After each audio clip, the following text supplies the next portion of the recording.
we all need a reason to wake up. For me, it just took 11,000 volts. I know you're too polite to ask, so I will tell you. One night, sophomore year of college, just back from Thanksgiving holiday, a few of my friends and I were horsing around. We decided to climb atop a parked commuter train. It's just sitting there with the wires that run overhead. Somehow that seemed like a great idea at the time. We'd certainly done stupider things. I scurried up the ladder on the back, and when I stood up, the electrical current entered my arm, blew down and out my feet, and that was that. Would you believe that watch still works? Takes a licking. My father wears it now in solidarity. That night began my formal relationship with death. My death. And it also began my long run as a patient. It's a good word. It means one who suffers. So I guess we're all patients. Now, the American healthcare system has more than its fair share of dysfunction. To match its brilliance, to be sure. I'm a physician now, a hospice and palliative medicine doc, so I've seen care from both sides. And believe me, most everyone who goes into healthcare really means well. I mean, truly. But we who work in it are also unwitting agents for a system that too often does not serve. Why? Well, there's actually a pretty easy answer to that question. And it explains a lot. Because healthcare was designed with diseases, not people, at its center. Which is to say, of course, it was badly designed. And nowhere are the effects of bad design more heartbreaking or the opportunity for good design more compelling than at the end of life, where things are so distilled and concentrated. There's no do-overs. My purpose today is to reach out across disciplines and invite design thinking into this big conversation. That is, to bring intention and creativity to the experience of dying. We have a monumental opportunity in front of us before a universal, one of the few universal issues, as individuals as well as a civil society, to rethink and redesign how it is we die. So, let's begin at the end. For most people, the scariest thing about death isn't being dead, it's dying, suffering. It's a key distinction. And to get underneath this, it can be very helpful to tease out suffering which is necessary, as it is, from suffering we can change. The former is a natural, essential part of life, part of the deal. And to this we are called to make space, adjust, grow. It can be really good to realize forces larger than ourselves. They bring proportionality, like a cosmic right-sizing. After my limbs were gone, that loss, for example, became fact, fixed, necessarily part of my life. And I learned I could no more reject this fact than reject myself. It took me a while, but I'd learned it eventually. Now, another great thing about necessary suffering is that it is the very thing that unites caregiver and care receiver, human beings. This, we are finally realizing, is where healing happens. Yes, compassion. Literally, as we learned yesterday, suffering together. Now, on the systems side, on the other hand, so much of the suffering is unnecessary, invented, serves no good purpose. But the good news is, since this brand of suffering is made up, well, we can change it. how we die is indeed something we can affect. Now, making the system sensitive to this fundamental distinction between necessary and unnecessary suffering gives us our first of three design cues for the day. After all, our role as caregivers, as people who care, is to relieve suffering, not add to the pile. True to the tenets of palliative care, I function as something of a reflective advocate as much as a prescribing physician. Quick aside, palliative care, very important field, but poorly understood. While it includes, it is not limited to end-of-life care. It is not limited to hospice. It's simply about comfort and living well at any stage. Okay, so please know that you don't have to be dying anytime soon to benefit from palliative care. Now, let me introduce you to Frank. He sort of makes this point. I've been seeing Frank now for years. He's living with advancing prostate cancer on top of long-standing HIV. We work on his bone pain and his fatigue, but most of the time we spend thinking out loud together about his life, really about our lives. In this way, Frank grieves. In this way, he keeps up with his losses as they roll in, so that he's ready to take in the next moment. Loss is one thing, but regret quite another. So Frank has always been an adventurer. Looks like something out of a Norman Rockwell painting, and no fan of regret. So it wasn't surprising when he came into clinic one day saying he wanted to raft down the Colorado River. Was this a good idea? With all the risks to his safety and his health, some would say no, many did, but he went for it while he still could. And it was a glorious, marvelous trip. Freezing water, blistering dry heat, scorpions, snakes, wildlife howling off the flaming walls of the Grand Canyon. All the glorious side of the world beyond our control. Now, Frank's decision, while maybe dramatic, is exactly the kind so many of us would make if we only had the support to figure out what is best for ourselves over time. So much of what we're talking about today is a shift in perspective. After my accident, when I went back to college, I changed my major to art history. Studying visual art, I figured I'd learn something about how to see. A really potent lesson for a kid who couldn't change so much of what he was seeing. Perspective, that kind of alchemy we humans get to play with, turning anguish into a flower. Flash forward, now I work at an amazing place in San Francisco called the Zen Hospice Project, where we have a little ritual that helps with this shift in perspective. When one of our residents dies, the mortuary men come, and as we're wheeling the body out through the garden, heading for the gate, we pause. Anyone who wants. Fellow residents, family, nurses, volunteers, the hearse drivers too now. Share a story or a song or silence as we sprinkle the body with flower petals. It takes a few minutes. It's a sweet, simple parting image to usher in grief with warmth rather than repugnance.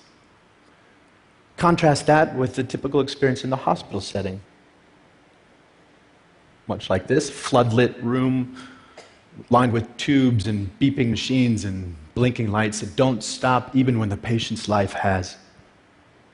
Cleaning crew swoops in, the body's whisked away.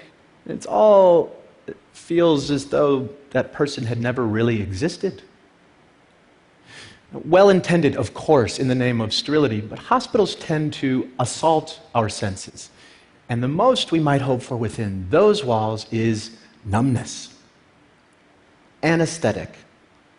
Literally the opposite of aesthetic. I revere hospitals for what they can do. I am alive because of them. But we ask too much of our hospitals. They are places for acute trauma and treatable illness. They're no place to live and die. That's not what they were designed for. Now, mind you, I'm not giving up on the notion that our institutions become more humane. Beauty can be found anywhere. I spent a few months in a burn unit at St. Barnabas Hospital in Livingston, New Jersey, where I got really great care at every turn, including good palliative care for my pain. And one night, it began to snow outside. I remember my nurses complaining about driving through it. And there was no window in my room, but it was great to just imagine it coming down all sticky. Next day, one of my nurses smuggled in a snowball for me. She brought it into the unit. I cannot tell you the rapture I felt holding that in my hand. And the coldness dripping onto my burning skin, the miracle of it all, the fascination as I watched it melt and turn into water. In that moment, just being any part of this planet in this universe mattered more to me than whether I lived or died. That little snowball packed all the inspiration I needed to both try to live and be okay if I did not. In a hospital, that's a stolen moment. In my work, over the years, I've known many people who were ready to go, ready to die. And not because they had found some final peace or transcendence, but because they were so repulsed by what their lives had become. In a word, cut off, or ugly. There are already record numbers of us living with chronic and terminal illness and into ever older age. And we are nowhere near ready or prepared for this silver tsunami. We need an infrastructure dynamic enough to handle these seismic shifts in our population. Now is a time to create something new, something vital. I know we can because we have to. The alternative is just unacceptable. And the key ingredients are known: policy, education and training, systems, bricks and mortar. We have tons of input for designers of all stripes to work with. We know, for example, from research, what's most important to people who are closer to death: comfort, feeling unburdened, and unburdening to those they love, existential peace, and a sense of wonderment and spirituality. Over Zen Hospice's nearly 30 years, we've learned much more from our residents in subtle detail. Little things aren't so little. Take Jeanette. She finds it harder to breathe one day to the next due to ALS. Well, guess what? She wants to start smoking again. And French cigarettes, if you please. Not out of some self-destructive bent, but to feel her lungs filled while she has them. Priorities change. Or Kate. She just wants to know her dog Austin is lying at the foot of her bed, his cold muzzle against her dry skin. Instead of more chemotherapy coursing through her veins, she's done that. Sensuous, aesthetic gratification, where in a moment, in an instant, we are rewarded for just being. So much of it comes down to loving our time by way of the senses, by way of the body, the very thing doing the living and the dying. Probably the most poignant room in a Zen Hospice guest house is our kitchen, which is a little strange when you realize that so many of our residents can eat very little, if anything at all, but we realize we are providing sustenance on several levels: smell, the symbolic plane. Seriously, with all the heavy-duty stuff happening under our roof, one of the most tried and true interventions we know of is to bake cookies.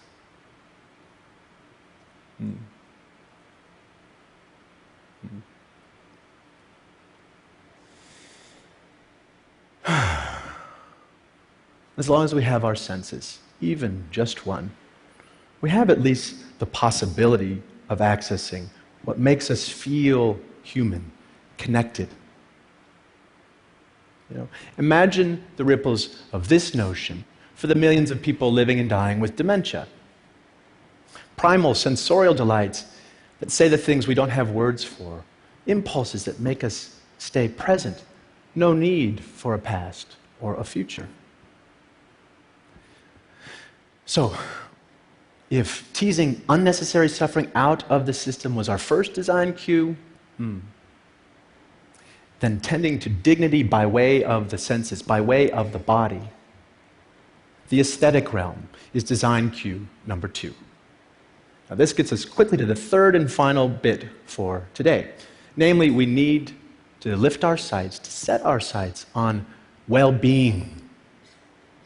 So that life can become, and health care can become about making life more wonderful rather than just less horrible. Beneficence. Here, this gets right at the distinction between a disease-centered and a patient or human-centered model of care. And here is where caring becomes a creative, generative, even playful act. Play may sound like a funny word here, but it's also one of our highest forms of adaptation. Consider every major compulsory effort it takes to be human. The need for food is birth cuisine. The need for shelter has given rise to architecture. The need for cover, fashion. And for being subjected to the clock, well, we invented music. So, since dying is a necessary part of life, what might we create with this fact?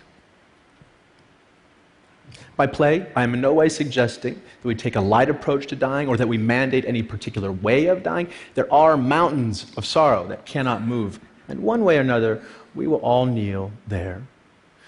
Rather, I am asking we make space, physical, psychic room, to allow life to play itself all the way out, so that rather than just getting out of the way, aging and dying can become a process of crescendo through to the end. We can't solve for death. I know some of you are working on this. Meanwhile, we can design towards it. Now, parts of me died early on, and that's something we can all say one way or another. I got to redesign my life around this fact, and I tell you, it has been a liberation to realize you can always find a shock of beauty or meaning in what life you have left. Like that snowball, lasting for a perfect moment, all the while melting away. If we love such moments ferociously, then maybe we can learn to live well, not in spite of death, but because of it. Let death be what takes us, not lack of imagination. Thank you.